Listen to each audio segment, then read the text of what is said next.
Free transform tool के बारे में सीखेंगे। दोस्तों, फ्री ट्रांसफॉर्म टूल अपने ऑब्जेक्ट को किसी भी एंगल पर रोटेट करने के लिए यूज़ होता है और किसी भी शेप का एंगल वगैरह चेंज करने के लिए, और इससे रिलेटेड वर्किंग में यूज़ होता है। तो यहाँ पर हमने एक रेक्टेंगल को ड्रॉ कर लिया है और इसको हमने ग्रीन कलर लगा दिया, ठीक है, ताकि ये ज़रा वाज़ेह हो जाए। अब फ्री ट्रांसफॉर्म टूल सेलेक्ट करने के लिए हम टूल्स में से सेकंड टूल पे क्लिक करते हैं और फ्री ट्रांसफॉर्म ये चौथे नंबर पर अवेलेबल है, इस पर क्लिक करते हैं। जैसे इस पर क्लिक करते हैं टूल सेलेक्ट हो चुका है और ऑप्शन बार में इससे रिलेटेड प्रॉपर्टीज शो होने लग गई हैं। अब मैं अपने माउस के पॉइंटर को इस रेक्टेंगल के राइट साइड पे, बॉटम पे, राइट साइड और नीचे पे मैं यहाँ पर ला के क्लिक को दबा के रखता हूँ और अपने माउस के एरो को घुमाता हूँ। तो देखें, जहाँ पर हमने क्लिक को दबाया था ये रेक्टेंगल उसको सेंटर मान रहा है और उसके आसपास घूम रहा है।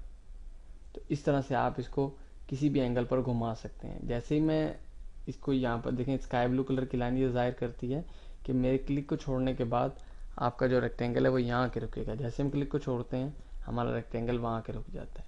इसी तरह इस बार मैं सेंटर में क्लिक कर रहा हूँ, तो अब ये इसको सेंटर, इसके सेंटर को ही सेंटर मान रहा है जहाँ पर हमने क्लिक किया था, और उसके आसपास ये रोटेशन का अमल कर रहा है, घुमा रहा है।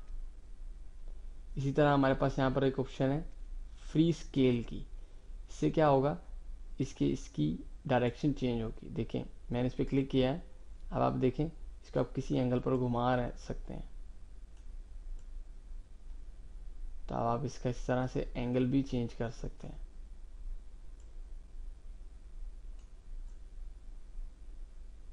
किसी भी एंगल पर आप इसको घुमा सकते हैं, जहां से आप क्लिक करेंगे उसको सेंटर मानते हुए ये काम करेगा। एक और रेक्टेंगल को ड्रॉ करते हैं और अब हम फ्री ट्रांसफॉर्म टूल को सिलेक्ट करने के बाद ये जो फ्री स्क्रू की ऑप्शन है उसको सिलेक्ट करते हैं और इसको सिलेक्ट करने के बाद हम क्लिक करके इसको ड्रैग करते हैं। तो देखें ये और अंदाज में इसके एंगल्स चेंज कर रहा है और उसको मुख्तलिफ एंगल्स पर घुमा रहा है। तो आप इससे किसी भी शेप को, किसी भी ऑब्जेक्ट को किसी भी एंगल पर घुमा सकते हैं। उसके बाद एक और चीज़ जो सीखना हमारे लिए ज़रूरी है वो ये है कि हम ये चाहते हैं कि हमारी ओरिजिनल शेप ये है। जब हम इसको किसी फ्री ट्रांसफॉर्म टूल्स यूज़ करने के बाद इसको किसी एंगल पर घुमाएं तो ओरिजिनल जो शेप, ये हमारी ओरिजिनल शेप है, ये भी रहे और जो न्यू होगी वो भी बन जाए।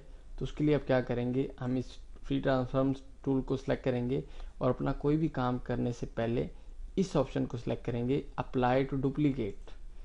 अब देखिए सिलेक्ट हो चुकी है और अब हमने यहाँ से फ्री स्क्यू का ऑप्शन को सिलेक्ट किया हुआ है। जब हम इसको क्लिक करके किसी एंगल पर घुमाते हैं तो देखें पीछे वाली रियल को कुछ नहीं हुआ बल्कि ये डुप्लीकेट बन चुका है। इसी तरह आप इसको हम किसी पे घुमाते हैं तो पिछले को कुछ नहीं हुआ, ये न्यू बन चुका है। इसी तरह से हम इसको जितनी बार इस पर वर्किंग करेंगे वो न्यू बनते जाएंगे। एक और एग्जांपल देख लेते हैं। ये रेक्टेंगल में ड्रॉ किया है और इधर से रोटेट की ऑप्शन को सिलेक्ट करते हैं कि हम इसको घुमाना चाहते हैं। डुप्लीकेट की ऑप्शन सेलेक्ट है। जब आप इसको किसी एंगल पे घुमाएंगे तो पिछली कॉपी भी रहेगी, अगली भी बन जाएगी। इसको हम कहीं घुमाएंगे तो पिछलियाँ भी रहेंगी और अगली भी बन जाएंगी। तो इस तरह आप इस पर जितनी बार क्लिक करेंगे, जितनी बार इसको घुमाएंगे, इसकी न्यू कॉपीज बनती जाएंगी। तो ये था फ्री ट्रांसफॉर्म टूल का यूज़। तो इंशाल्लाह इसके बाद हम नेक्स्ट टूल करेंगे। तो नेक्स्ट ट्यूटोरियल में मिलते हैं।